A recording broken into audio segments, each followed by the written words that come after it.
ठीक है फिर। तो हम लोग वो एटॉमिक बोर मेडल देख रहे थे और उसमें रिलेटेड जो था सारे चीजें हम लोगों ने डिस्कस करा था और उससे रिलेटेड कुछ क्वेश्चंस किए थे। ठीक है, उसमें कोई दिक्कत है तो बोलो। सर HCV में एक डाउट है।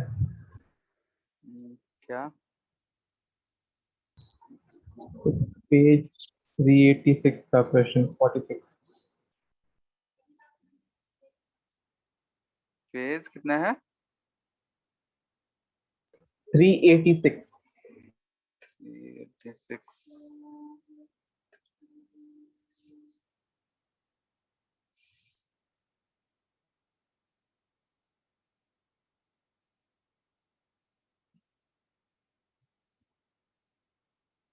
386 क्वेश्चन नंबर 46।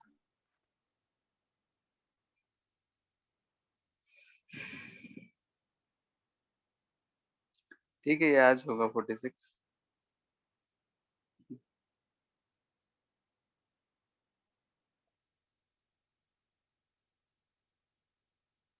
ठीक है। Yes sir. और कोई? So, हाँ, so photoelectric exercise में question number 6 बुकलेट में। से इसमें HCV पेज नंबर कितना है? ये उसी का है ना? सर 365। 365।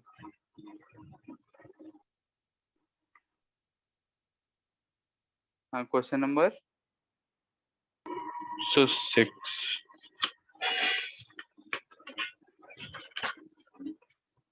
So इसमें आंसर मैच नहीं कर रहा।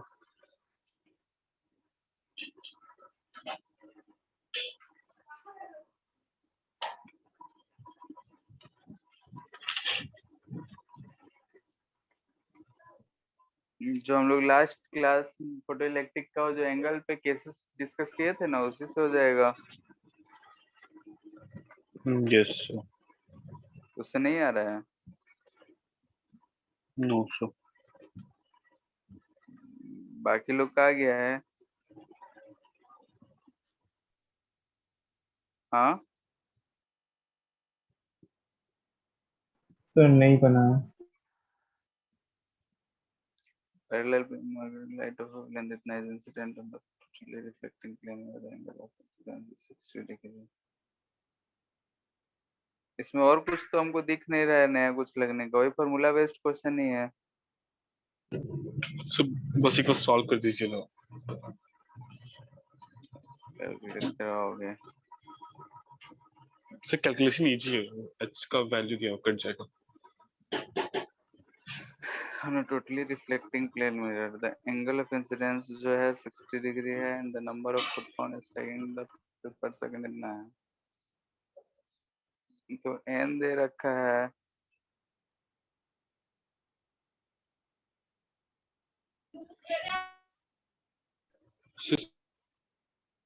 हाँ, इसमें मेरा 3 का फैक्टर आ रहा है, इसमें सिर्फ 1 × 10⁻⁻⁷ दे रखा।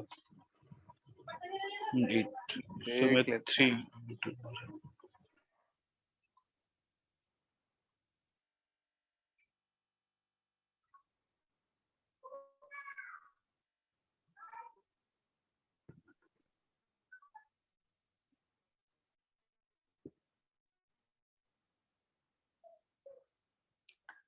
अगर एंगल थीटा पे आ रहा है तो फोर्स ये भाई सी परफेक्टली रिफ्लेक्टिंग का केस है। Yes sir. ठीक है, तो फोर्स क्या आ जाएगा? 2IA, यही था ना? Cos yes square sir. Theta by C. ठीक है, तो हमें इसमें n दे रखा है और लेमडा दे रखा है, तो पावर आ जाएगा yes sir. p lambda by H C. यहाँ से पावर हम बोल यस सर। सकते हैं कि ये कितना होगा? n H C by lambda. Power आ गया तो इंटेंसिटी चाहिए होगा, आई इंटू ए जो है ये पावर ही सर है। डायरेक्ट पावर से आप कर सकते हैं ना। हाँ ये पावर ही है, आई इंटू ए। यस ठीक सर। है, तो ये कितना आ रहा है, एच सी बाई लेमडा यानी कि 6.63 इंटू 10⁻−34 इंटू 10⁸ इंटू एन कितना है, 10⁻19 डिवाइडेड बाई लेमडा। लेमडा कितना है? तो आई ए की जगह पी डालेंगे तो सी सी कट जाएगा।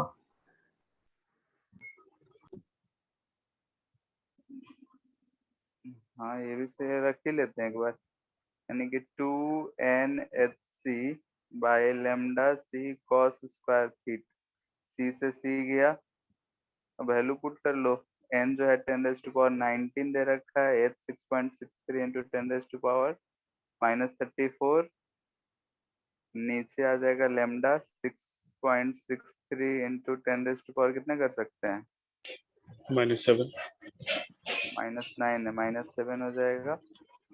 और थीटा कितना दे रखा है, 60 यानी कि 60 1/4, डिग्री। ये आ जाएगा। ये कट गया, यस। 2 19 7 ऊपर कितना आ जा रहा है, 18 7 25, 5 इंटू 10⁻⁹ से आ रहा है, नहीं आ रहा है। सो इसमें 1 इंटू 10⁻⁸ है।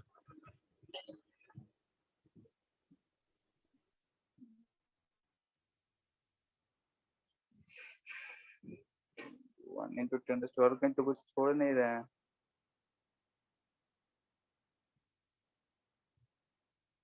0.5 यानी कि इसका आधा आ रहा है, परफेक्टली रिफ्लेक्टिंग ही ना है, यस। टोटली रिफ्लेक्टिंग है। ठीक है, अगर वो होता तो अगर हम लोग इसका भी डबल आंसर दे रखा है ना, इसका डबल कैसे होगा,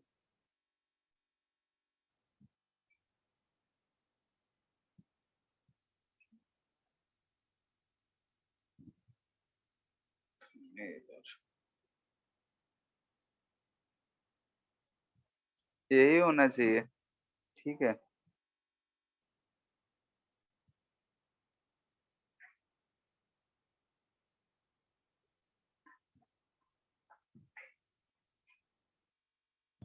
यस सर।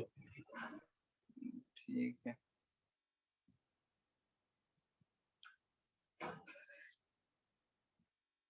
और कुछ तो दिख नहीं रहा, यही होना चाहिए। और कोई दिक्कत?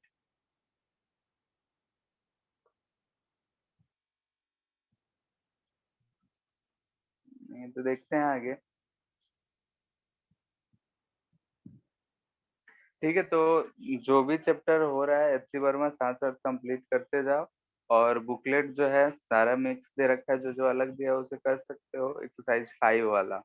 और उससे पहले वाला खत्म हो जाए उसके सो बाद एक ही साथ प्रैक्टिस कर लेना है, ठीक है। एनसीईआरटी में पेज नंबर 409 देखिए ना।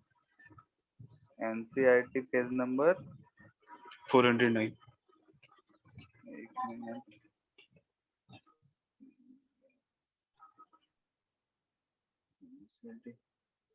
एनसीईआरटी में कौन सा चैप्टर है, शायद 13 12 सर वाले यही में है, ना, डुअल नेचर। यस। 12 या 11 चैप्टर में ना। से 11th है। Page number 409। So question number 11.21 का second part.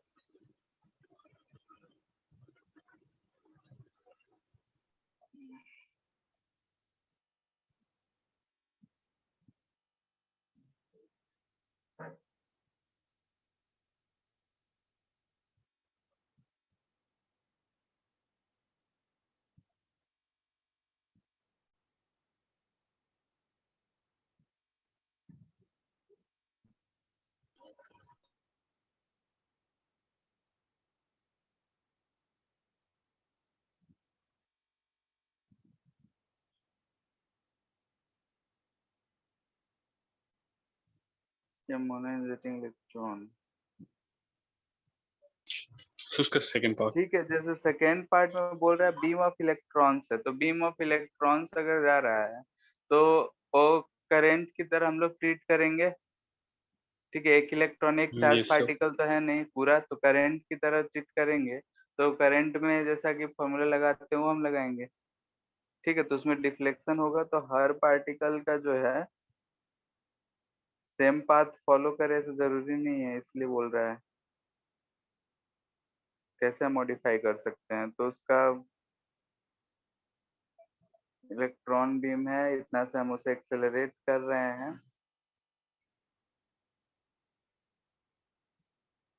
सर नीचे दिया हुआ ये बुक के स्कोप से बाहर है, फिर भी एक क्वेश्चन ये था। हाँ ठीक है, क्योंकि बहुत ही हाई एनर्जेटिक इलेक्ट्रॉन है, तो बहुत ही हाई स्पीड है, नीचे नोट में दे भी रखा है। ठीक है, सर 30।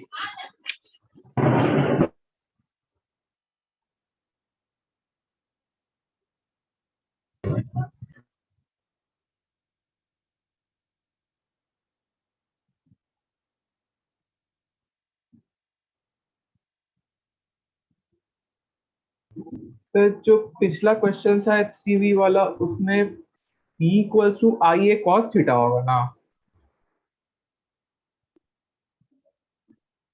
क्या जिस P is equal to I A cos theta.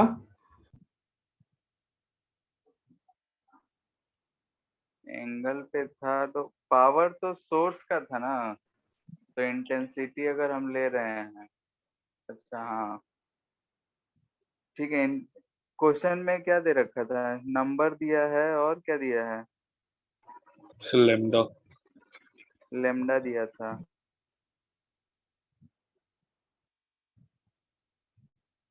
तो पावर तो हम लोग इंटेंसिटी के टर्म में पी, एरिया परपेंडिकुलर वाला लेंगे तो P by A cos theta ही था, तो पी ए कॉस थीटा हो जाएगा। तो उस केस में तो और आधा आ जा रहा है, तो 5 × 10 तब आ जाएगा। ठीक है ठीक है, पिछला केस में जो गलती था वो यही था। इस वाले में जैसे कि पावर है तो पावर हो गया, तो आई को अगर हम लोग लिखेंगे तो क्या लिखेंगे, P A cos of theta लिखेंगे, परपेंडिकुलर वाला यूज करते हैं हम लोग। तो P yes sir. Equals to I A cos theta. Sorry, P by A होता है ना, तो I equal to P by A use कर लेंगे, ए कॉस ऑफ थीटा। ठीक है, ये था। ठीक है, P is equal to I A cos theta होगा, तो आई ए कॉस थीटा यहाँ पे कॉस थीटा और मल्टीपल हो जाएगा, यानी कि 1/2 आएगा, तो इंटू 1/2 आएगा, तो क्या तो होगा, कॉस स्क्वायर थीटा है ना, तो फिर एक कॉस थीटा हट जाएगा, ये 2 से मल्टीप्लाई करना होगा।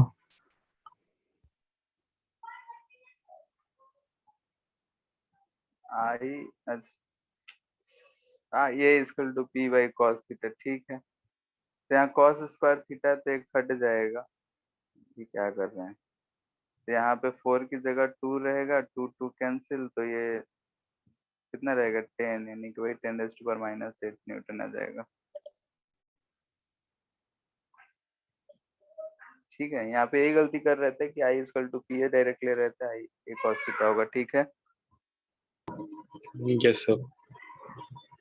और क्वेश्चन नंबर 30 उसमें क्या है, इसमें समझ नहीं आया। इन्हें लाइट ऑफ इंटेंसिटी इतना दे रखा है, फाल्सोनो sodium photo cell of surface area इतना, सरफेस एरिया दे रखा है, इंटेंसिटी है, stopped hive layer of sodium absorbs the incident energy, estimate time required for photoelectric in the wave picture of radiation।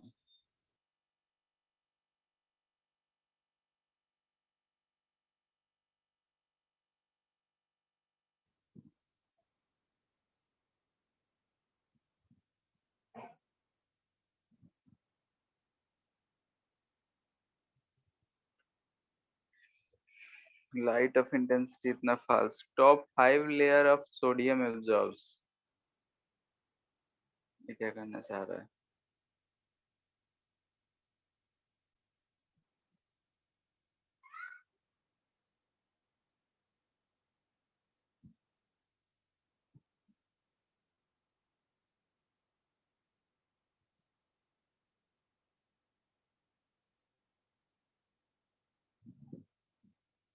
इसका हमको भी अभी समझ नहीं आ रहा है इसको, ठीक है बाद में देखेंगे। पता नहीं टॉप 5 लेयर ऑफ सोडियम क्या कहना चाह रहा है, एक एटम की बात कर रहा है या फिर पूरा क्रिस्टल स्ट्रक्चर है उसका बात कर रहा है? So ठीक है photo cell surface. Yes, sir. ठीक है, फोटो सेल वाला इस एनसीईआरटी में नहीं पढ़ेगा वो, एक दिया होगा। हम्म, तो याद नहीं फोटो है, सेल, तो देख लेंगे। ठीक है, एक डेविसन जर्मन एक्सपेरिमेंट होगा उसको, यस और सर, वो एक है। फोटो सेल के बारे में एक ब्लू कलर का बॉक्स करके पेज नंबर 399 पे है, और डेविसन जर्मन जो है 403 पे है। पढ़ लेना है दोनों को, ठीक है। Yes sir. ठीक है, तो आज का आगे देखते हैं अब, बाकी अब आगे देखेंगे। आज खत्म भी करना है इसे। तो कहाँ तक पढ़े थे? अच्छा, बोर मेडल ये सब तो हो गया, तो उस पर रिलेटेड क्वेश्चंस भी देखे थे, और फिर स्पेक्ट्रम भी शायद हो गया था, हाइड्रोजन स्पेक्ट्रम, यस सर। ठीक है, और एनर्जी, ये सब चीजें हम लोग कर लिए थे, ठीक। अब वही है कि अगर हम लोग न्यूक्लियस के मोशन को भी कंसीडर करें तो क्या होगा। जैसे कि अगर हम लोग जानते हैं कि अगर सिर्फ एक न्यूक्लियस और इलेक्ट्रॉन सिस्टम की बात कर रहे हैं, तो इलेक्ट्रॉन अगर घूम रहा है तो न्यूक्लियस भी घूम रहा होगा, ठीक है, यानी कि considering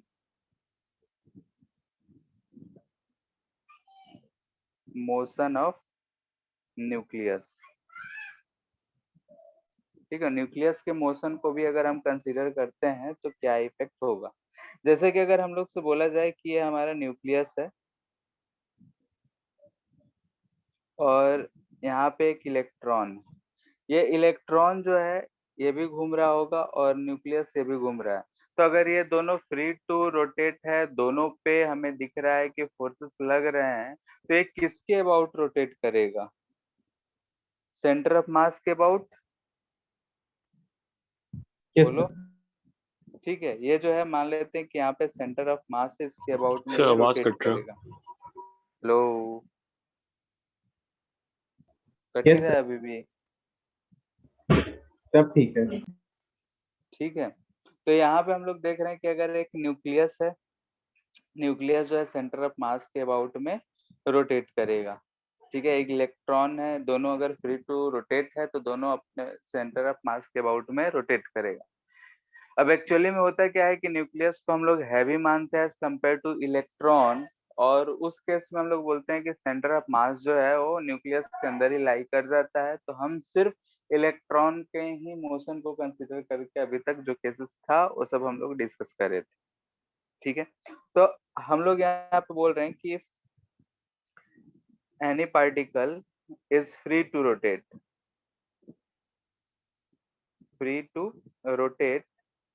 it rotates about centre of mass, centre of mass के अबाउट रोटेट करेगा, यानी कि दोनों सिस्टम ऐसा रोटेट करेगा। अगर हम दोनों की पाथ की बात करेंगे तो ये न्यूक्लियस जो होगा इतना, ये r1 रेडियस के पाथ में घूम रहा होगा, और इलेक्ट्रॉन जो है इसी के अबाउट ऐसा एक ये r2 रेडियस में घूम रहा होगा, ठीक है। तो ये वही वाला सिस्टम हो गया, बाइनरी सिस्टम, ठीक है। तो बाइनरी सिस्टम वाला ही केस में हम लोग यूज करते थे रिड्यूस मास का कंसेप्ट, तो यहाँ पे भी हम लोग वही चीज यूज करेंगे, ठीक है। अब जैसे कि ये वाला चीज हम लोग हमेशा इसलिए कंसिडर नहीं करते हैं, ये बात भी ध्यान रखना है कि मास ऑफ न्यूक्लियस बहुत ज्यादा होता है, ठीक है। यानी कि सिंस मास ऑफ न्यूक्लियस जो होता है much much greater then mass of electron हम मान सकते हैं। तो इस केस में हम लोग बोलते हैं कि सेंटर ऑफ मास जो होगा लाइज ऑन न्यूक्लियस होगा, ठीक है। तो ये वाला केस ही हम लोग अभी तक करते आए हैं, लेकिन ऐसा भी सिचुएशन हो सकता है कि जो सेंटर ऑफ मास है न्यूक्लियस पे लाई ना करे, न्यूक्लियस से कुछ आर दूरी पे करे। अभी थोड़ा बहुत नॉलेज से हम ये बता सकते हैं कि न्यूक्लियस हैवी है एज कम्पेयर टू इलेक्ट्रॉन, तो न्यूक्लियस के नजदीक ही सेंटर ऑफ मास रहेगा, यानी कि R1 जो होगा लेस देन R2 होगा, ठीक है। अगर इन दोनों के बीच का दूरी R है जो हम लोग पहले पढ़े थे, तो हम लोग बोल सकते हैं कि R1 जो होगा Me into R by Mn plus Me होगा, एंड R2 जो होगा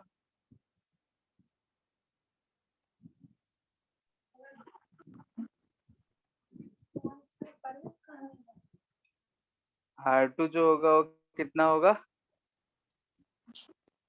Mn by Mn plus Me, ऐसा बोल सकते हैं, ठीक है। तो ये तो रेडियस ऑफ जो है मतलब सेंटर ऑफ मास दोनों मासेस से दूरी पे हम लोग जो देखते हैं वो है।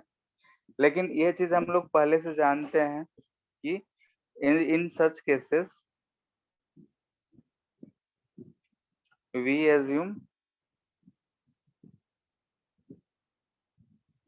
ऐसे लिख लेते हैं, यूज रिड्यूस मास, ठीक है। रिड्यूस मास क्या होता है, तो इसे हम लोग म्यू से लिखते हैं, और म्यू क्या आता था बोलो, M1 M2 by, M1 plus M2।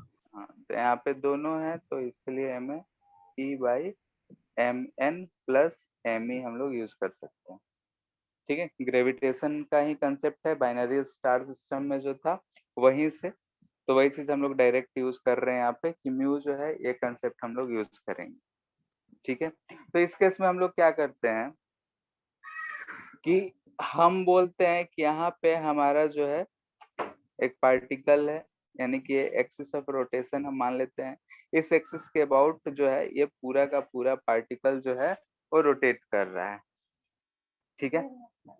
तो इस एक्सिस के अबाउट, तो यहाँ से हम लोग बोल दें कि अगर ये जो है R रेडियस है, ठीक है, तो इसका जो हम मास मानेंगे वो म्यू मानेंगे, ठीक है। ये जो मास हम मानेंगे इसका वो म्यू मानेंगे, और हम लोग जो है पूरा का पूरा जो अगर हम लोग यूज करे थे, तो उस केस में हम लोग देखेंगे कि जो भी हमारा फॉर्मूला आया था उसमें हम लोग मास को म्यू से रिप्लेस कर देंगे, ठीक है।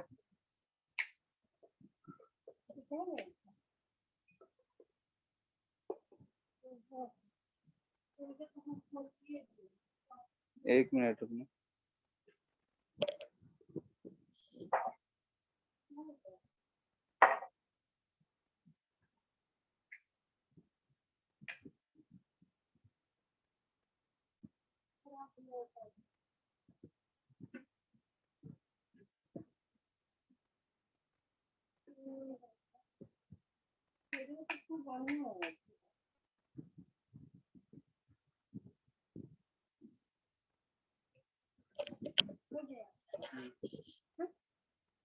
हेलो, Yes, so थोड़ा ऊपर कीजिए ना,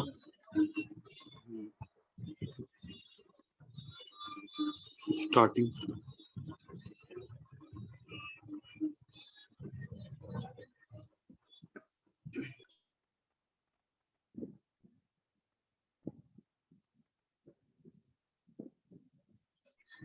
Yes, हो गया,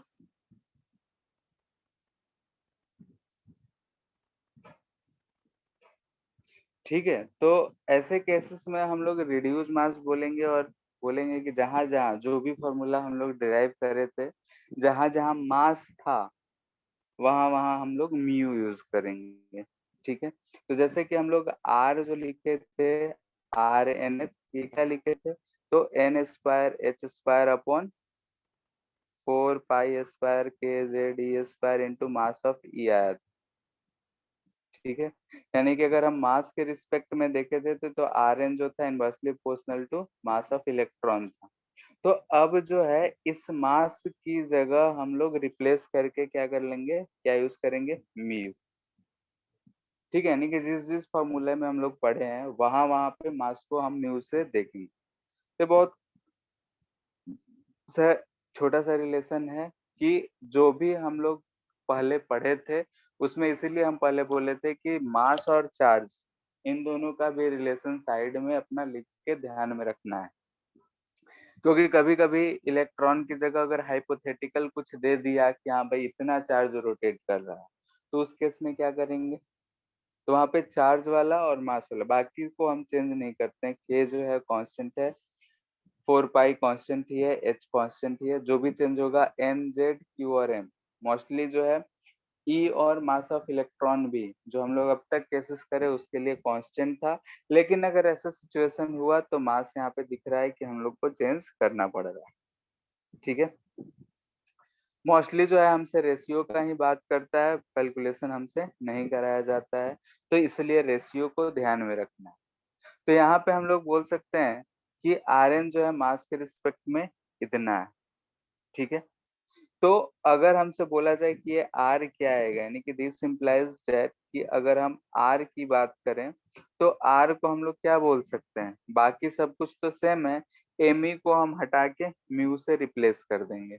तो अगर हम R लिखेंगे तो हम लिख सकते हैं n square H square by 4 pi square K Z square into mu. ठीक है, तो यानी कि हम यहाँ से अगर फाइंड करना चाहें तो R को ध्यान से देखो तो ये और कुछ नहीं बल्कि Rn into mu M E by mu है। अगर हम ऊपर एम ई से मल्टीपल कर दे नीचे म्यू से तो ये वाला फॉर्मूला हमें मिल जाएगा। ठीक है, तो R के लिए हम लोग ये यूज कर सकते हैं। वैसे ही वेलोसिटी, वेलोसिटी में अगर देखे थे कि वेलोसिटी अगर nth वेलोसिटी की बात करे थे तो उसमें मास वाला टर्म नहीं आया था, तो मास वाला टर्म नहीं आया था तो वेलोसिटी पे कोई इफेक्ट नहीं पड़ता है। ठीक है, फॉर वेलोसिटी, वेलोसिटी में अगर हम वी एन एच लिखते हैं तो लिखते हैं 2 pi K Z E square by N H. ठीक है, यानी कि यहाँ पे दिख रहा है कि it is independent of mass है। ठीक है, मास ऑफ इलेक्ट्रॉन पे इंडिपेंडेंट है, तो यहाँ पे भी इसका कोई फर्क नहीं पड़ने वाला। ठीक है, क्योंकि हम रिड्यूस मास यूज कर रहे हैं, बस वही चीज रिप्लेस कर लेना है जहां जहां मास था। ठीक है, तो ये इंडिपेंडेंट ऑफ मास होगा, या फिर बोल सकते हैं म्यू पे भी ये इंडिपेंडेंट होगा। वही अगर एनर्जी की बात करें, ठीक है, तो एनर्जी में जो होता है ये directly proportional to mass of E आया था। तो अगर हम ई नया लिखना चाहते हैं तो ई इजकल टू लिखेंगे हम लोग E N into mu by M. ठीक है, सर थोड़ा ऊपर कीजिए ना।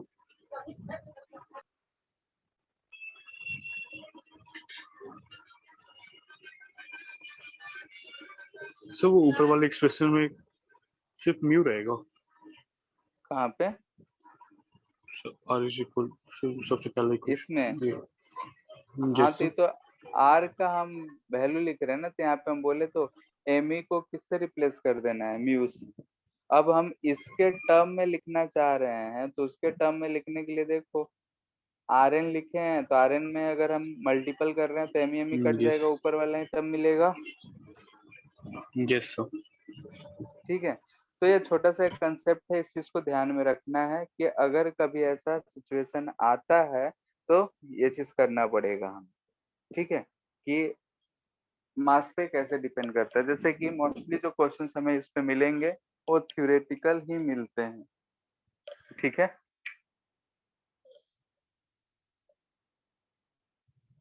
तो इसलिए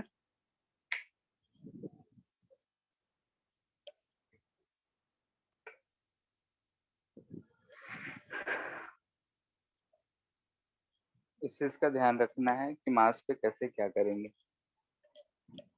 नेक्स्ट है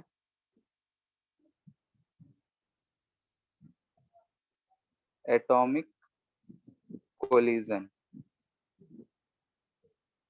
ठीक है, हम लोग एक मेथड तो पहले पढ़े हैं कि अगर किसी इलेक्ट्रॉन को एक्साइट करना है तो हम लोग फोटोन एनर्जी दें उससे, एच न्यू एनर्जी दें, एनर्जी देंगे तो एक्साइट हो जाएगा। दूसरा मेथड ये है कि हम कोलिजन कराएं। ठीक है, तो कोलिजन में कैसे एक्साइट होगा वो सारी चीजें हम लोग देखेंगे यहाँ पे। यानी कि अगर हम एटॉमिक कोलिजन की बात कर रहे हैं, यानी कि एक एटम से कोई पार्टिकल को हम फेंकेंगे और उससे कोलिजन हो, यही चीज चर्चा करेंगे अभी। तो हम लोगों ने पहले देखा है कि अगर किसी एक इलेक्ट्रॉन जो ग्राउंड स्टेट में हो या किसी भी स्टेट में हो, उसे हायर स्टेट में अगर हमें भेजना है तो हम लोग बोल रहे थे कि एनर्जी डिफरेंस जितना एनर्जी हमें प्रोवाइड करना पड़ेगा।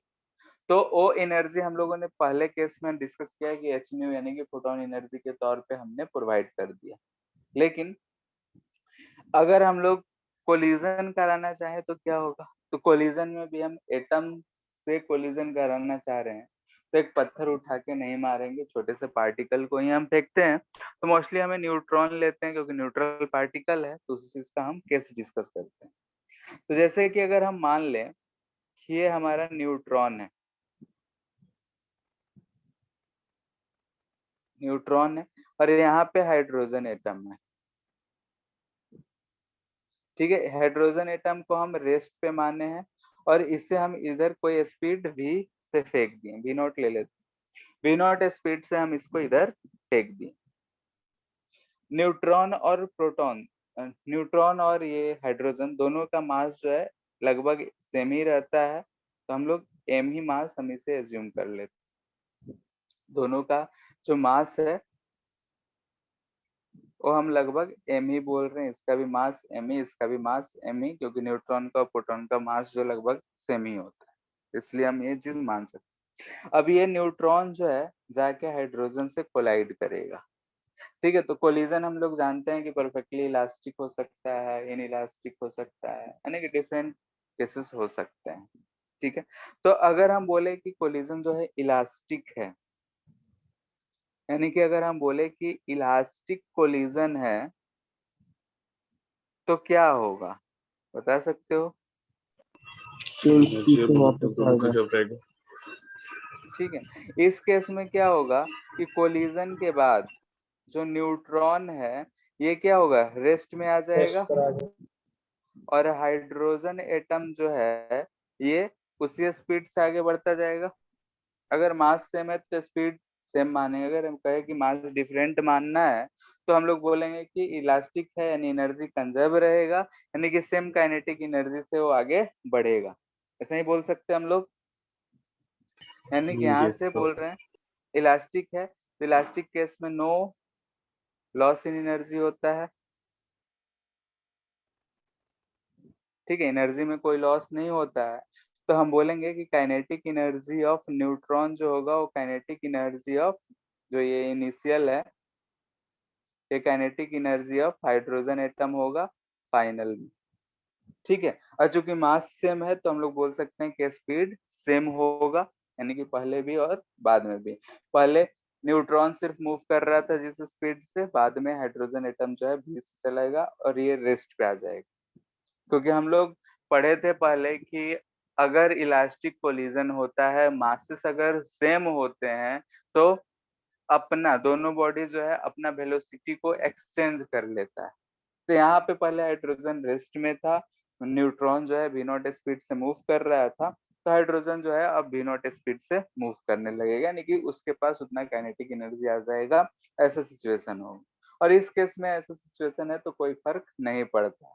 ठीक है, जो एनर्जी इसके पास था हाइड्रोजन ने लिया और वो मूव करने लगा, तो इसके लिए हमें कोई चिंता करने वाली बात नहीं होती है। जैसा हम पार्टिकल के लिए पढ़े थे वैसा ही यहाँ पे। लेकिन अगर सिचुएशन कुछ और, परफेक्टली इनइलास्टिक, ठीक है, अगर बोले कि कोलिजन जो है परफेक्टली इनइलास्टिक हो, परफेक्टली अगर इनइलास्टिक होगा तो क्या होगा? दोनों कंबाइन के दोनों अटैच हो कंबाइंड हाफ होके किस वेलोसिटी स्पीड, चलेगा। ठीक है, यानी कि इस केस में अगर हम देखेंगे तो ये जो था हाइड्रोजन एटम ये रेस्ट पे था बिफोर कोलिजन, और ये न्यूट्रॉन जो था ये वी नॉट से जा रहा था। आफ्टर कोलिजन हमें दिखेगा कि ये दोनों जो है आपस में चिपक गए हैं और किसी स्पीड v से जा रहा है, इसका कंबाइंड मास 2m हो जाएगा। ऐसा ही होगा। हम जानते हैं कि ऐसे मोशन में हम लोग Yes. मोमेंटम कंजर्व रखते हैं, तो हम बोल सकते हैं फ्रॉम मोमेंटम कंजर्वेशन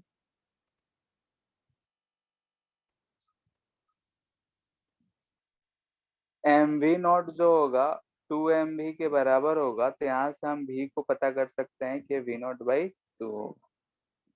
ठीक है, तो यहाँ पे अगर हम लोग देख रहे हैं कि अगर एक न्यूट्रॉन जो है एक हाइड्रोजन एटम जो रेस्ट पे उससे आके टकरा रहा और परफेक्टली इनइलास्टिक यानी कि आके उससे चिपक गया, अगर उससे आके चिपक गया यानी कि दोनों अब किसी स्पीड से मूव करेंगे, उसे हम मोमेंटम कंजर्वेशन से फाइंड कर लिए कि mv नॉट होगा।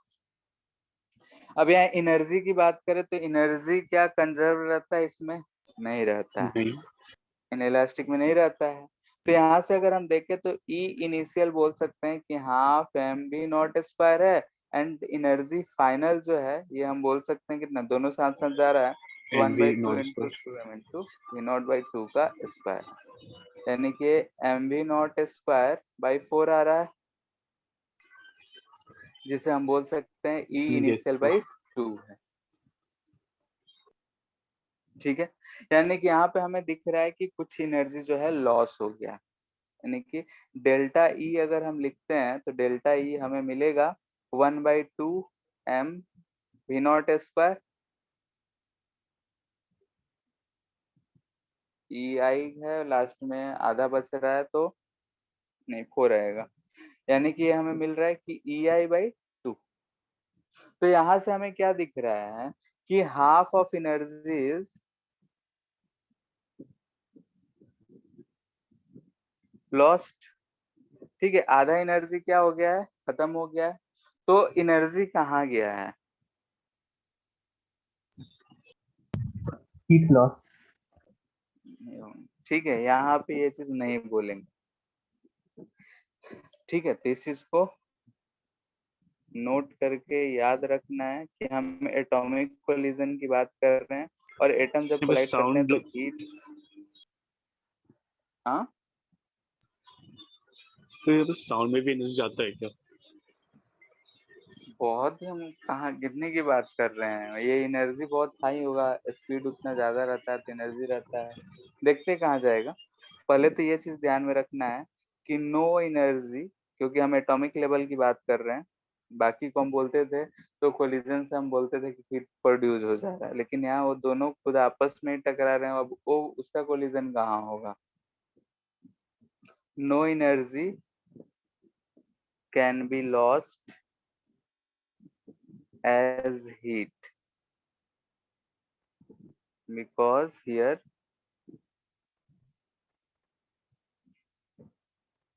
we cannot consider deformation of any lattice।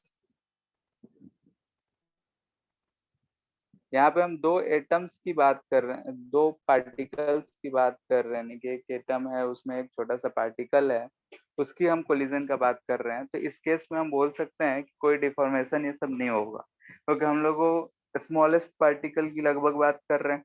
अब उसमें हम डिफॉर्म करें तो बहुत ज्यादा सोचने वाली बात होती है। तो यहाँ पे हम लोग इस चीज को कांस्टेंट ही मतलब डिफॉर्मेशन को हम लोग नहीं मानते हैं, तो इसलिए हम यहाँ पे नहीं बोलेंगे कि ये जो कोलिजन से लॉस हुआ है वो हीट में गया होगा। ठीक है, तो यहाँ पे वो एनर्जी क्या होता है, तो यहाँ पे हम लोग ये चीज बोलेंगे कि this loss in energy is absorbed by atom. ठीक है, ये जो एनर्जी है एटम एब्जॉर्ब करेगा, एंड अगर वो एनर्जी एब्जॉर्ब करता है तो एटम जो होगा वो गेट्स एक्साइटेड होगा। ठीक है, एनर्जी वो एक्सेप्ट करके एक्साइट हो जाएगा, यानी कि अगर वो एनर्जी जो है, जो भी एनर्जी डिफरेंस के बराबर रहता है तो वो लेके एक्साइट कर जाएगा। ठीक है, तो यहाँ से हमें एक चीज देखने को और मिल रहा है, यहाँ से हम बोल सकते हैं कि atom can be excited from collision. ठीक है, पहले हम लोगों ने देखा था कि अगर किसी भी इलेक्ट्रॉन को हम फोटोन एनर्जी दे रहे हैं तो एनर्जी लेके इलेक्ट्रॉन जो है एक्साइट हो जा रहा था। यहाँ पे हम लोग देख रहे हैं कि कोलिजन से भी कोई भी एटम जो है एक्साइट हो सकता है। तो एनर्जी कहाँ से आ रहा है? तो जो अगर कोलिजन हो रहा है, अगर इनइलास्टिक कोलिजन है, तो उसका जो भी लॉस इन एनर्जी जा रहा है वो जो एटम है वो एब्जॉर्ब कर ले रहा है। एटम अगर एब्जॉर्ब कर रहा है और वो एनर्जी जो है अगर डिफरेंस यानी कि दो एनर्जी लेवल का डिफरेंस का बीच के बराबर आता है तो इलेक्ट्रॉन जो है वो एक्साइट कर जाएगा। क्लियर है इतना?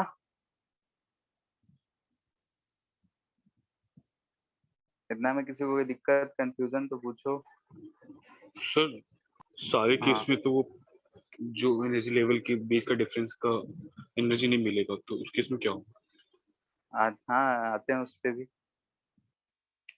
जैसे कि हम एक एग्जांपल ले रहे हैं, ठीक है, वैल्यूज के साथ एक एग्जांपल ले रहे हैं कि आखिर क्या होगा। जैसे कि हमने देखा कि आधा एनर्जी अगर परफेक्टली इनइलास्टिक है तो इनिशियल का आधा एनर्जी जो है वो लॉस जा रहा है। ठीक है, और अगर हम लोग को एक्साइट करना होगा तो अगर इलेक्ट्रॉन N1 यानी ग्राउंड स्टेट में हाइड्रोजन एटम के, तो उसे N2 में भेजने के लिए मिनिमम हमें 10.2 इलेक्ट्रॉन वोल्ट देना पड़ेगा।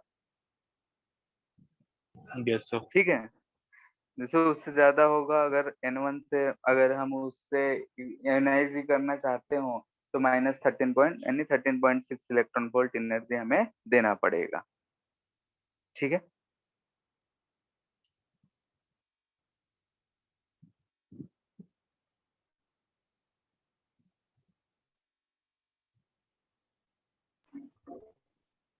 सर अगर हम लोग कोई एक्सपेरिमेंट में एक न्यूट्रॉन और हाइड्रोजन एटम को कोलाइड करते तो फिर कौन सा कॉलिजन होगा? क्या होगा? तो अगर हम लोग कोई एक्सपेरिमेंट करते हैं जिसमें हम लोग न्यूट्रॉन और हाइड्रोजन एटम को कोलाइड कराएंगे तो उसमें इलास्टिक कोलिजन होगा कि इनइलास्टिक कोलिजन होगा? इनइलास्टिक ही होता है। ठीक है, इलास्टिक क्यों नहीं होगा? क्या चीज इलास्टिक क्यों नहीं होगा? मतलब एनर्जी से ही पता चलता है कि एनर्जी कुछ लॉस जा रहा है, एब्जॉर्ब कर रहा है। अगर हमेशा वो इलास्टिक ही होता तो हम ये आज पढ़ ही नहीं रहे होते। ठीक है, एनर्जी देखा गया कि एनर्जी जो है वो लॉस हो रहा है कुछ। ठीक है, तो एनर्जी कहाँ गया? तो एटम के पास गया है। ठीक है, आइडियल केस में हम मानते हैं कि इलास्टिक कोलिजन हो, ऐसे जो भी कोलिजन होगा वो इनइलास्टिक होगा। सर इलास्टिक कंडीशन कभी एक्साइटेशन नहीं हो सकती? क्या इलास्टिक में कैसे इलास्टिक होगा? जो भी एनर्जी था इनिशियल वो तो हाइड्रोजन एटम के पास चला गया, तो जो मान लेते हैं कि एनर्जी लॉस कहीं है क्या, तो हाइड्रोजन एटम अभी एनर्जी कहाँ से ऑब्जर्व किया होगा? इससे तो एनर्जी मिलेगा नहीं, जो भी सर जो उसके वेलोसिटी की पास वजह से एनर्जी था। हाइड्रोजन एटम के पास, फिर वो काइनेटिक एनर्जी से अपने हाँ, जो उसके अंदर वो एलिमेंट तो है उसके अंदर ट्रांसफर नहीं कर सकता। कैसे ट्रांसफर करेगा? वो तो मूव कर रहा है, उसके पास वेलोसिटी है। हम बाहरी एक्सटर्नल सब कुछ को हम नहीं मान रहे हैं कि बाहर से कोई फोर्स लग रहा है, तो उसी स्पीड से चलता रहेगा न्यूटन लॉ की वजह से, चलेगा ना? Yes sir. तो फिर उसके पास तो उतना काइनेटिक एनर्जी रहेगा ही। लेकिन अगर हम मान लेते हैं कि अगर 10.2 से ज्यादा, जैसे 11 इलेक्ट्रॉन वोल्ट एनर्जी का लॉस हो रहा है, तो 11 पॉइंट, जैसे कि अगर हम एग्जांपल लें कि लेट जो डेल्टा ई यानी कि लॉस जो आया है वो 11 इलेक्ट्रॉन वोल्ट है, लेकिन अगर E1 से E2 जाना हो तो यानी N1 से N2 जाना हो तो हमें कितना एनर्जी देना पड़ता है? 10.2 ten electron point two volt. ठीक है, तो इस केस में हम क्या कहेंगे कि hydrogen atom absorbs 10.2 electron volt and rest of energy will be in the form of kinetic energy, यानी कि जो रेस्ट ऑफ एनर्जी होगा वो काइनेटिक एनर्जी के फॉर्म में होगा। और इस केस में बोलेंगे कि पार्टिकल जो है यानी कोलिजन इज इनइलास्टिक, ठीक है, नॉट परफेक्टली इनइलास्टिक, ठीक है। अगर ऐसा कभी सिचुएशन अगर हमें मिलता है कि मान लेते हैं कि ज्यादा एनर्जी लेवल हम दे दिए हैं, तो अगर ज्यादा एनर्जी दे दिए हैं तो इलेक्ट्रॉन एक्साइट होगा, यानी कि जितना उसको जरूरत है उतना ही लिया, लेकिन जो एक्स्ट्रा एनर्जी है उसके काइनेटिक एनर्जी में जाएगा, ठीक है। जैसे कि हम ऊपर वाला केस जो लिए थे परफेक्टली इनइलास्टिक के लिए लिए थे समझाने के लिए, लेकिन अगर ऐसा सिचुएशन होता है नहीं कि प्रैक्टिकली हम देख रहे हैं, तो अगर सिचुएशन होता है कि डेल्टा लॉस जो है ज्यादा आया, तो ज्यादा आया, इस केस में जो ज्यादा एनर्जी है वो ऐसा नहीं है कि वो कहीं जाके कहीं कुछ हो जा रहा है, बल्कि हो ये रहा है कि जो दोनों पार्टिकल्स थे न्यूट्रॉन एंड हाइड्रोजन एटम, उन दोनों का जाके परफेक्टली इनइलास्टिक कोलिजन नहीं कर रहे हैं, यानी कि न्यूट्रॉन के पास भी कुछ काइनेटिक एनर्जी रहेगा, हाइड्रोजन एटम के पास भी कुछ काइनेटिक एनर्जी आ रहा है, हाइड्रोजन एटम एक्साइटेड भी हो जा रहा है, ठीक है। तो यहाँ जो So कोलिजन है ये रेस्ट ऑफ काइनेटिक एनर्जी किस में जाएगा? दोनों में डिवाइड होगा, ठीक है। कंबाइन मास। न्यूट्रॉन, हाँ, दोनों का कंबाइंड जो भी काइनेटिक एनर्जी है उसी में जा रहा है, मतलब कि जो भी लॉस आया, मान लेते हैं कि फाइनल एनर्जी कुछ है, इनिशियल एनर्जी कुछ है, तो लॉस कुछ आया, तो लॉस में से हम उल्टा यहाँ पे अब सोच रहे हैं। जैसे ऊपर वाले केस में हमने सोचा कि अगर होता तो आधा लॉस चल जा रहा है, वहां पे हमें दिख रहा था, तो आधा लॉस जा रहा है, नहीं कोई एनर्जी कहाँ जा रहा है, तो एक्साइट करने में जा रहा है।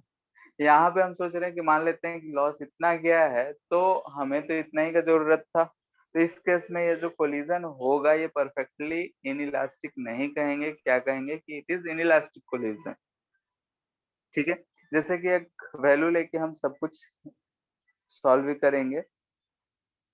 जैसे कि हम एक एग्जांपल ले रहे हैं कि न्यूट्रॉन जो है उसके पास, यानी कि ये जो है हाइड्रोजन एटम है, ये जो है न्यूट्रॉन है, न्यूट्रॉन किसी स्पीड v नॉट से जा रहा है और इसके पास जो एनर्जी है, यानी कि इससे हेड ऑन कोलिजन जा रहा है, तो इसके पास जो काइनेटिक एनर्जी है इनिशियली ये हम बोल रहे हैं कि 24.5 इलेक्ट्रॉन वोल्ट है, ठीक है। इतना बात में कोई दिक्कत? No sir. अगर इस केस में परफेक्टली इनइलास्टिक होता, यानी कि इफ कोलिजन इज परफेक्टली, हम इफ लगा रहे हैं, परफेक्टली इनइलास्टिक, ठीक है, क्योंकि हम इसी से समझेंगे। If collision is perfectly inelastic, यानी कोलिजन अगर परफेक्टली इनइलास्टिक होता, तो डेल्टा ई यानी कि लॉस जो होता ई इनिशियल बाई 2, यानी कि कितना हो जाएगा 12.25। 12.25, यानी कि इतना का लॉस होना चाहिए, यस सर। ठीक है। अब इतना का लॉस है और अगर हम देखें तो इतना हमारे पास एनर्जी है, ठीक है, यानी कि ये एनर्जी लॉस हुआ है, तो हम बोल सकते हैं कि हाइड्रोजन एटम क्या एब्जॉर्व कर सकता है, एंड 12.09। ठीक है, हाइड्रोजन एटम कैन एब्जॉर्व, इतना अवेलेबल है तो एब्जॉर्व कर सकता है N1 से 1 से 2 जाने में 10.2 इलेक्ट्रॉन वोल्ट, या फिर N1 से लेकर 3 जाएगा तो 12.09 इलेक्ट्रॉन वोल्ट आता है, 12.1 इलेक्ट्रॉन वोल्ट, यस सर। ठीक है। इससे ज्यादा जाएंगे तो 12 से ज्यादा हो जाता है, तो ये दो पॉसिबल केसेस है कि या तो इतना एनर्जी एब्जॉर्व करे या फिर इतना एनर्जी एब्जॉर्व करे, ठीक है। तो यहाँ पे पॉसिबल केसेस क्या दिख रहे हैं यहाँ पे, दिस इंप्लाइज कि पॉसिबल केसेस, फर्स्ट केस तो ये दिख रहा है कि परफेक्टली इनइलास्टिक हो। ठीक है, चलो इलास्टिक का भी ले लेते हैं, तो परफेक्टली इलास्टिक हो। परफेक्टली इलास्टिक हो, इस केस में क्या होगा, ये जो न्यूट्रॉन था इसके पास एनर्जी था 24.5 electron volt before collision.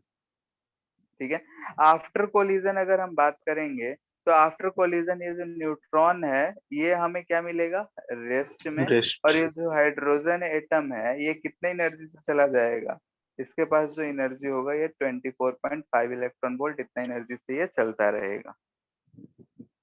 Clear है, यानी कि हम इसे बोल सकते हैं yes. Half M V square. Mass same है तो वेलोसिटी सेम, मास अगर डिफरेंट लेने बोलेगा तो वेलोसिटी डिफरेंट आएगा, लेकिन जो इनिशियल एनर्जी था वही फाइनल एनर्जी रहेगा। क्लियर है। दूसरा केस हो सकता है, ठीक है, ये परफेक्टली इनइलास्टिक होता तो मैक्सिमम, यानी कि ये जो एनर्जी लॉस है ये मैक्सिमम एनर्जी लॉस है, इससे ज्यादा तो नहीं हो सकता है।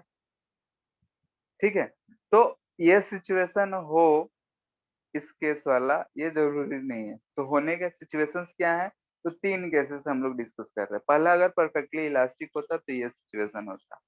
Second, if hydrogen atom absorbs energy equal to 10.2 electron volt, यानी कि कह रहे हैं कि जो हाइड्रोजन एटम है वो 10.2 इलेक्ट्रॉन वोल्ट एब्जॉर्ब कर लिया। तो एब्जॉर्ब कर लिया इसका मतलब क्या हुआ कि काइनेटिक एनर्जी जो फाइनल होगा दोनों का कंबाइंड वो कितना होगा, तो 24.5 माइनस 10.2 यानी कि 14.3 इलेक्ट्रॉन वोल्ट।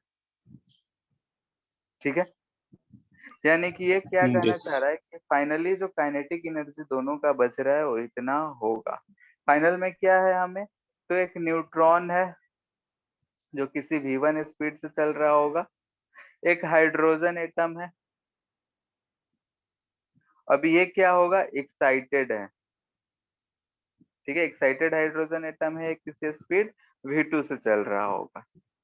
ठीक है, यानी कि अगर हम काइनेटिक एनर्जी फाइनल लिखना चाहते हैं तो क्या लिखेंगे, half M V one square plus half M V two square. Mass हम सेम ले रहे हैं, ये किसके बराबर होगा, तो 14.3 इलेक्ट्रॉन वोल्ट के बराबर होगा। दोनों का स्पीड सेम हो ये जरूरी नहीं है। क्लियर है इतना। तो हम सो इस v1 केस में v2 में, मोमेंटम कंजर्व करा सकते हैं। हाँ ठीक है, अब इस v1 v2 को हम कैसे फाइंड करेंगे, ठीक है, तो मोमेंटम। मोमेंटम कंजर्वेशन से, मोमेंटम कंजर्व अगर कराएंगे तो बोलेंगे क्या, एम वी नॉट, एनर्जी पता है तो इनिशियल हम वी नॉट फाइंड कर सकते हैं, is equal to M V one plus M V two. यहाँ से हमें मिल जाएगा कि V one plus V two जो है वी नॉट के बराबर है। वी नॉट फाइंड नहीं किए हैं, लेकिन अगर जरूरत पड़ा तो हम लोग ऐसा देख सकते हैं। क्लियर है। यस। ठीक है, तो यहाँ से हम लोग ये चीज देख सकते हैं कि ऐसा सिचुएशन होगा। अगर मान लेते हैं इतना लॉस था, मैक्सिमम लॉस था, उसमें से ये पॉसिबिलिटी है कि इतना सर अगर ये करेगा तो, सर ये हाँ हाइड्रोजन एटम जब डी एक्साइट करेगा तो रेस्ट पे आ जाएगा अब वो तो उसकी बाद की कि बात काइनेटिक होगा, एनर्जी फिर रहेगा उसके पास तब भी। वो देखेंगे हम लोग रिक्वायल वेलोसिटी के केस में। ठीक है, जैसे कि अगर डी एक्साइट होता है तो फोटोन रिलीज करेगा, फोटोन अगर रिलीज होता है तो उसमें रिक्वायल होगा। वैसा कैसा आएगा कि एक रॉकेट है उड़ रहा है, उससे गैसेस निकलता है तो रिक्वायल वेलोसिटी आता है, यस सर। वैसा केस इसमें होगा। ठीक है, तो फिलहाल अगर हम देख रहे हैं तो ऐसा अगर कोलिजन हुआ तो ये हाइड्रोजन एटम जो है एक्साइट कर गया, एक्साइट कर गया तो हम लोग यहाँ से v1 v2 अगर पूछा जाए तो हम फाइंड कर सकते हैं, उल्टा भी जा सकते हैं, सीधा भी इधर से भी। तो हम एग्जांपल लेके बस समझ रहे हैं कि ऐसा सिचुएशन हो सकता है। ठीक है, तो ये जो कोलिजन है ये परफेक्टली इलास्टिक बोलेंगे, परफेक्टली इनइलास्टिक या इनइलास्टिक, सिर्फ इनइलास्टिक। इनइलास्टिक, यानी कि ये चीज सिचुएशन होगा। मे भी ऐसा भी हो सकता है, यानी कि केस 3 की बात कर रहे हैं कि if energy absorbed bye hydrogen atom, ठीक है, एनर्जी जो एब्जॉर्ब करे मैक्सिमम उतना लॉस था, उसमें से उतना तो नहीं कर सकता है, तो 12.09 कर सकता है। Yes sir. ठीक है, इस केस में अगर 12.09 इलेक्ट्रॉन वोल्ट कंज्यूम कर लिया, एब्जॉर्ब कर लिया, तो काइनेटिक एनर्जी फाइनली जो बचेगा वो कितना बचेगा, 24.5 माइनस 12.1 कर दें, 09। ठीक है, तो ये कितना हो जाएगा, 12.41। 12.41 इलेक्ट्रॉन वोल्ट। ठीक है, जैसे कि अगर एग्जांपल लिए तो इसमें से हमें ऐसा सिचुएशन देखने को मिली, मैक्सिमम उतना हो सकता था, लेकिन उस केस में हमें दिखा कि इतना एनर्जी तो एब्जॉर्ब वो नहीं कर सकता है, यानी कि परफेक्टली इन इलास्टिक का केस नहीं हो सकता। तो केसेस जो पॉसिबिलिटी थे वो हम डिस्कस करें तो परफेक्टली इलास्टिक हो सकता है, या फिर ये दो सिचुएशन हो सकता है कि इतना एनर्जी कंज्यूम करे। इतना अगर एब्जॉर्ब कर रहा है तो इस केस में फाइनल इतना हमें दिख रहा है। ठीक है, अगर इतना दिख रहा है तो फिर से हम ऊपर वाला केस वाला यूज करके फाइंड कर सकते हैं, यानी कि इस केस में यस हमें दिख रहा है कि ये जो न्यूट्रॉन था ये किसी v1 स्पीड से चल रहा होगा, ये हाइड्रोजन एटम किसी v2 स्पीड से चल रहा होगा, और ये एक्साइटेड हाइड्रोजन एटम है, और इस केस में जो इलेक्ट्रॉन्स होंगे 1 से कहाँ गए होंगे, 3 पे। ठीक है, किस सेल से, 1 से 3 पे। ऊपर वाले केस में कहाँ से कहाँ गए होंगे, 1 से 2 1 पे। से 2। यहाँ पे भी हम लोग फिर से सेम चीज फाइंड करके कर सकते हैं ऊपर वाला की सिचुएशन, यानी कि काइनेटिक एनर्जी फाइनल लिखना हो तो half M v1 square plus half M v2 square equal to 12.41 होगा, और m1 v1 यानी v1 plus v2 equal to v0 के बराबर हो। ठीक है, तो हम लोग v1 v2 का वैल्यूज फाइंड कर सकते हैं। क्लियर है, तो ऐसा केसेस पॉसिबल है। यहाँ पे इन इलास्टिक जब हम माने थे तो मैक्सिमम पॉसिबल जो एनर्जी लॉस था कोलिजन में वो चीज हमें दिखा था। अगर वो ओ जो डेल्टा ई मैक्स हम फाइंड करे थे, अगर वो 10.2 इलेक्ट्रॉन वोल्ट आ जाता तो उस केस में बोलते हैं कि परफेक्टली इन इलास्टिक ही है, और इलेक्ट्रॉन जो है 1 से 2 में एक्साइटेड हो चुका है। ठीक है, यानी कि न्यूट्रॉन जो उससे सटा हुआ है और हाइड्रोजन एटम भी एक्साइटेड। क्लियर है इतना? Yes sir.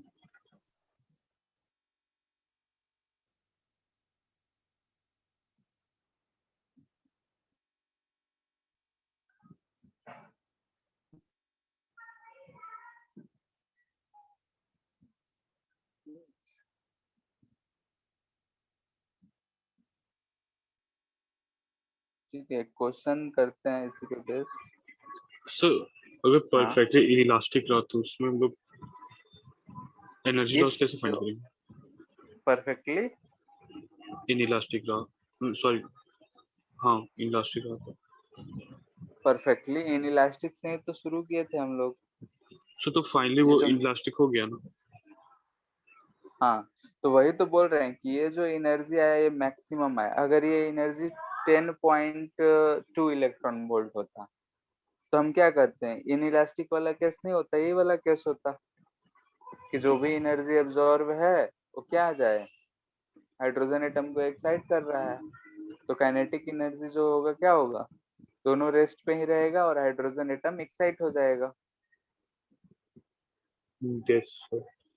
अच्छा नहीं, मोशन करेगा साथ साथ किसी सेम स्पीड से, जो कि v/2 शायद आया था, जो भी आया था v/2 ही आया था, उससे दोनों साथ साथ मूव करेगा और जो हाइड्रोजन एटम होगा वो एक्साइट भी रहेगा।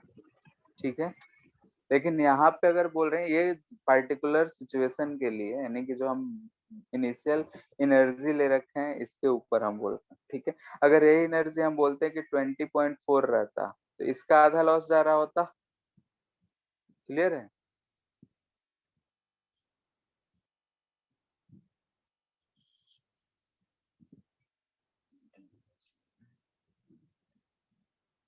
क्वेश्चन है,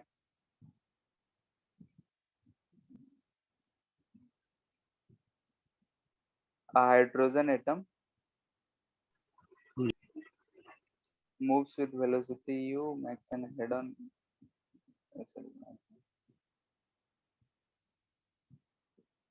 u स्पीड से जा रहा है, हेड ऑन कोलिजन कर रहा है,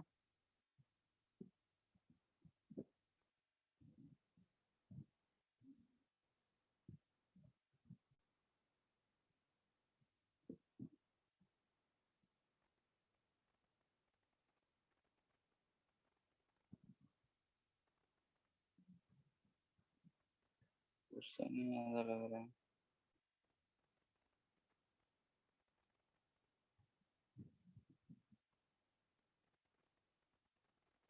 ऐसा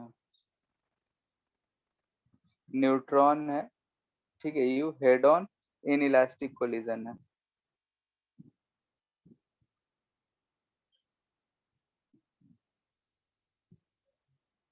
यहाँ पे हाइड्रोजन एटम है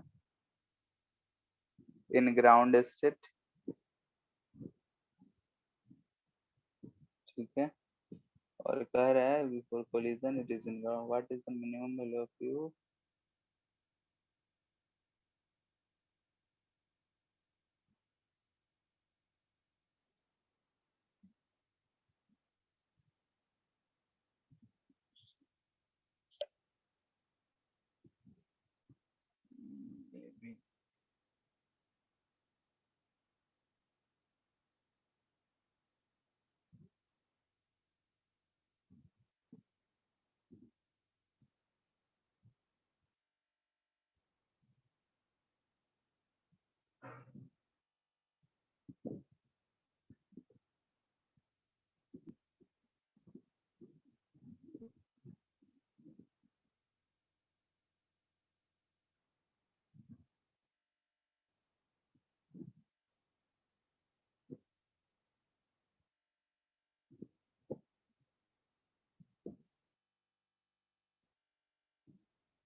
ठीक है, तो मिनिमम वैल्यू ऑफ यू पता करना है ताकि दोनों हाइड्रोजन एटम में से, यानी कि दोनों, ये भी ग्राउंड स्टेट में है,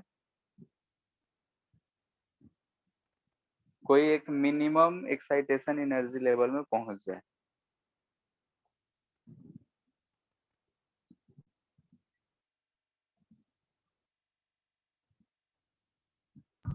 सर फिर से पूरा क्वेश्चन एक्सप्लेन कर दीजिए।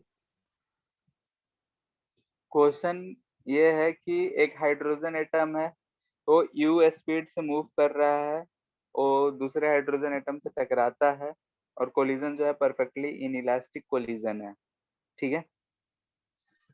सर इनइलास्टिक है कि परफेक्टली इनइलास्टिक है?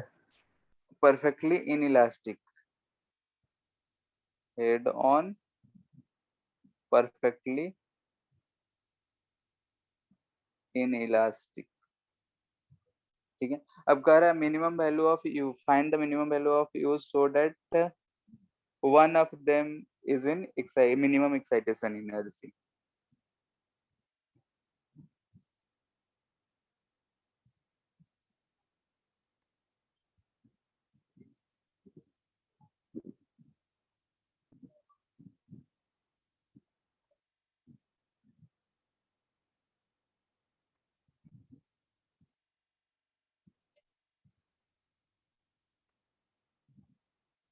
परफेक्टली इन इलास्टिक है और कह रहा है कि एक जो है एक्साइटेड हो जाए, और वो भी मिनिमम एनर्जी में।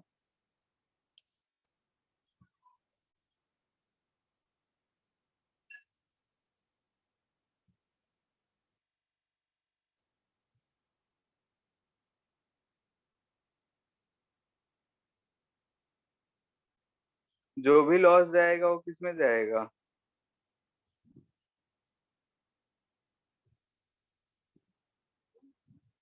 एक्साइटेशन। यही आएगा, यानी कि 1/4 mu²। पहले Yes, किए sir. हुए हैं इसलिए हम डायरेक्ट कर दे रहे हैं। ये किसके बराबर कर लेंगे?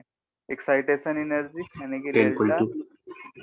1 to 2, यानी कि ये 10.2 इलेक्ट्रॉन वोल्ट, इधर है जूल में तो इधर 1.6 into 10⁻⁻19 जूल रखेंगे।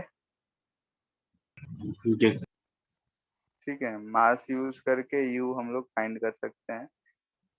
ठीक है, तो इस चीज को सॉल्व करके यू का वैल्यू हमें कुछ मिलेगा।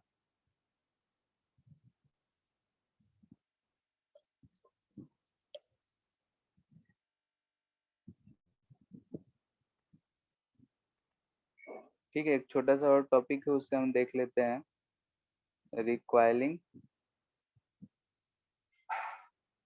Of an atom.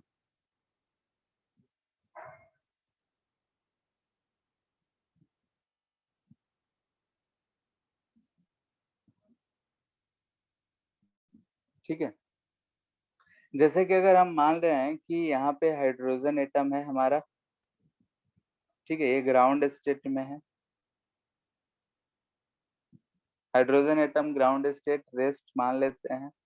ठीक है, अगर हम बोल रहे हैं कि इससे फोटोन रिलीज होगा, तो फोटोन रिलीज होगा तो ये पीछे भी भागेगा। ठीक है, यानी कि इस केस में हमें दिखेगा कि ये जो हाइड्रोजन एटम है ये किसी स्पीड से रिक्वाइल करेगा, और ये जो फोटोन है, यानी कि हमें बोल रहे हैं कि ये फोटोन है, ये इधर किसी स्पीड से जा रहा होगा। ठीक है, यानी कि फोटोन का अगर हम मोमेंटम का लिखे तो h बाई लेमडा हमें इसका मोमेंटम मिलेगा। इसका अगर हम yes, मास m लिखे तो इसका मोमेंटम हमें क्या मिलेगा, m into V are.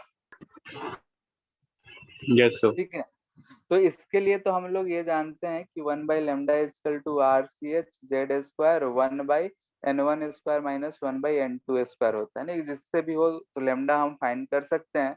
Lambda अगर हमें मिल गया तो हम इसका फोटोन लिख सकते हैं। क्लियर है, फोटोन का मोमेंटम, तो इसका हमें मोमेंटम पता है, मोमेंटम ऑफ फोटोन। ठीक है, अगर हम मोमेंटम ऑफ हाइड्रोजन की बात करें तो m इंटू वी आर है। इनिशियली अगर रेस्ट पे माने हैं तो p इनिशियल हमें 0 दिख रहा है, तो हम मोमेंटम कंजर्वेशन से बोल सकते हैं कि since p initial will be equal to p final, यानी कि हम ये बोल रहे हैं मोमेंटम कंजर्वेशन। अगर हम मोमेंटम कंजर्वेशन बोल रहे हैं तो ये चीज है, तो p फाइनल अगर हम लिखना चाहते हैं तो इनिशियल तो 0 है, minus M V R plus P, यानी कि h बाई लेमडा है। यहाँ से हम लोग वी आर फाइंड कर सकते हैं, जो कि दिख रहा है h बाई एम लेमडा। ठीक है, जिसे हम ऊपर वाले फॉर्मूला से अगर लेमडा का वैल्यू लिख दे तो RCH Z² by M into 1/N1² -1/N2² use कर सकते हैं। ये रिक्वायर्ड स्पीड आएगा जो भी एटम होगा उसका। अगर इनिशियली उसके पास कोई स्पीड होगा तो यहाँ पे p इनिशियल की जगह 0 नहीं रख के जो भी उसका मोमेंटम होगा वो रखेंगे। क्लियर है, जैसे कि So ऊपर वाले CH तो कट जाता है ना, क्या, अच्छा सी so एच, वो एच रहेगा सिर्फ, सॉरी, RC, हाँ सिर्फ एच रहेगा, इसमें तो नहीं रहेगा, यहाँ पे रहेगा। सर एक बार ऊपर कीजिए ना।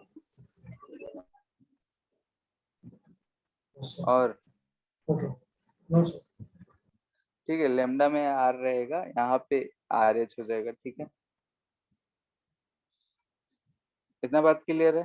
तो ये जैसे कि अगर हम पिछले केस yes, में sir. डिस्कस करे थे, तो वहां पे हम लोगों ने देखा था कि अगर एटम है तो कोलाइड करा, उसके पास कुछ मोमेंटम आ जा रहा था, स्पीड आ रहा था, मोमेंटम है, तो मोमेंटम है तो यहाँ पे पी इनिशियल की जगह हम लोग इनिशियल मोमेंटम यूज करेंगे। ठीक है, yes,